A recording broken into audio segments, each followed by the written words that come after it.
Pemikiran tanpa kepuasan adalah kosong, intuisi tanpa konsep itu buta. Sains dibentuk oleh pengetahuan, kebijaksanaan dibentuk oleh kehidupan. Dalam hukum seorang bersalah ketika ia melanggar hak orang lain.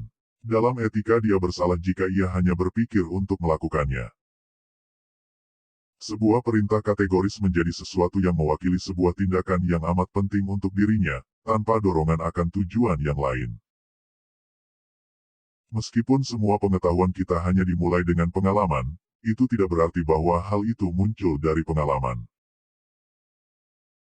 Pengalaman tanpa teori itu buta, tapi teori tanpa pengalaman hanyalah sebuah permainan kecerdasan. Dua hal yang membangkitkan ketakjuban saya, langit bertaburkan bintang di atas dan hukum moral di dalam diri saya. Kebahagiaan bukanlah sesuatu yang ideal jika memerlukan sebuah alasan untuk terjadi. Jalanilah hidupmu seakan setiap tindakanmu akan menjadi hukum universal. Lihatlah lebih dekat, kecantikan itu mungkin tak terlihat. Dengan sebuah kebohongan, seorang laki-laki menghancurkan martabatnya sebagai laki-laki. Moral bukanlah doktrin bagaimana kita membuat diri kita bahagia, tapi bagaimana kita membuat diri kita untuk layak akan kebahagiaan. Tidaklah penting apakah selama hidup, aku hidup bahagia, tapi sangat penting bahwa selama aku hidup, semestinya aku hidup dengan terhormat. Jika seseorang menjadikan dirinya seekor cacing, ia tidak boleh mengeluh jika dia diinjak orang. Ia yang kejam terhadap binatang juga menjadi kejam ketika berhubungan dengan orang lain. Kita bisa mengetahui hati seseorang dari sikapnya terhadap binatang.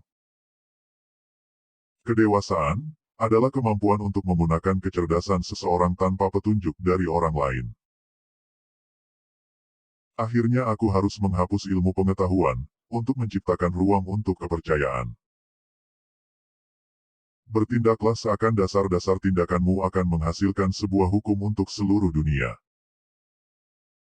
Melalui pendidikan yang baiklah semua kebaikan di dunia muncul.